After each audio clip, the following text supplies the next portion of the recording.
La cometa C 2025 R2 Swan, lo spettacolo di ottobre che non tornerà per 22.500 anni.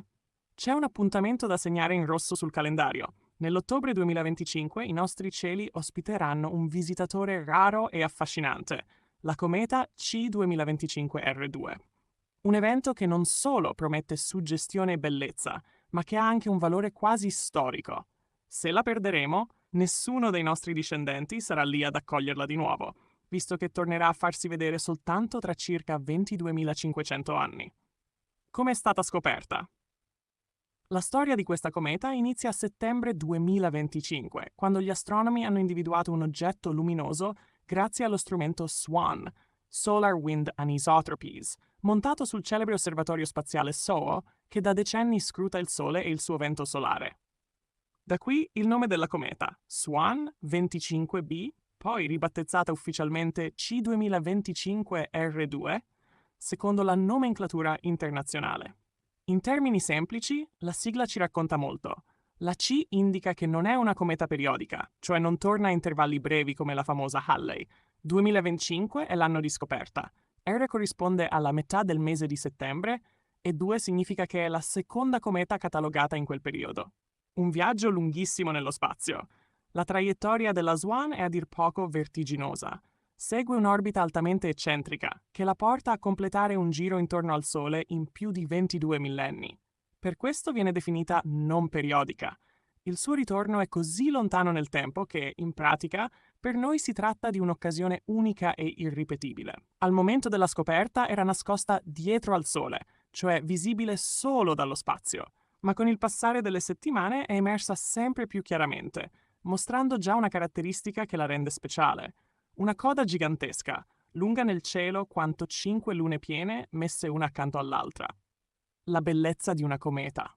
Che cos'ha di così affascinante una cometa? È un corpo di ghiaccio e polveri che avvicinandosi al Sole si accende. Il calore solare fa evaporare parte del ghiaccio, creando la chioma e la coda, che riflettono la luce e possono regalare scenari indimenticabili. La Swan mostra già una scia luminosa imponente, composta sia da polveri sia da gas ionizzati, che al telescopio appare con tonalità tendenti al verde. È questo il tratto che colpisce, un puntino apparentemente insignificante che in realtà porta con sé milioni di chilometri di materia diffusa nello spazio. Quando e come vederla dall'Italia? Il periodo migliore per osservare la cometa sarà tra il 12 e il 19 ottobre 2025, quando raggiungerà il perigeo, ossia il punto più vicino alla Terra.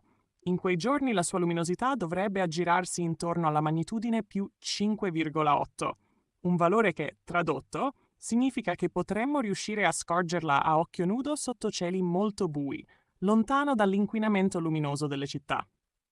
Chi avrà a disposizione un semplice binocolo o un piccolo telescopio, però, potrà apprezzarla con maggiore facilità, cogliendo la sua coda in tutta la sua estensione. Attualmente la cometa si trova nella costellazione della Vergine, ma con il passare delle settimane si sposterà, diventando più favorevole all'osservazione serale. Il momento giusto sarà poco dopo il tramonto, quando il cielo inizia a farsi scuro, ma non è ancora dominato dalla notte fonda. Importante: avere l'orizzonte libero e sgombro, perché inizialmente sarà piuttosto bassa rispetto alla linea del tramonto. Una certezza, con un pizzico di sorpresa. C'è però da dire che le comete sono imprevedibili. Alcune volte ci si aspetta grandi spettacoli e invece restano più deboli del previsto. Altre volte invece esplodono in tutta la loro luminosità, superando le attese. La Swan potrebbe quindi rivelarsi un piccolo gioiello discreto, visibile meglio con strumenti, oppure una sorpresa ancora più brillante. Questa incertezza fa parte del loro fascino. Non esiste un copione fisso, ogni cometa scrive la sua storia a modo suo. Perché non bisogna perderla? Immagina, quando la Swan tornerà a brillare nei nostri cieli, le piramidi d'Egitto avranno già migliaia di anni più di quanto non abbiano ora. I continenti avranno cambiato forma e l'umanità, se ci sarà ancora, vivrà in condizioni oggi inimmaginabili. Vederla oggi significa affacciarsi a un fenomeno che unisce l'effimero e l'eterno, un passaggio breve e fugace, ma con radici profonde nel tempo cosmico.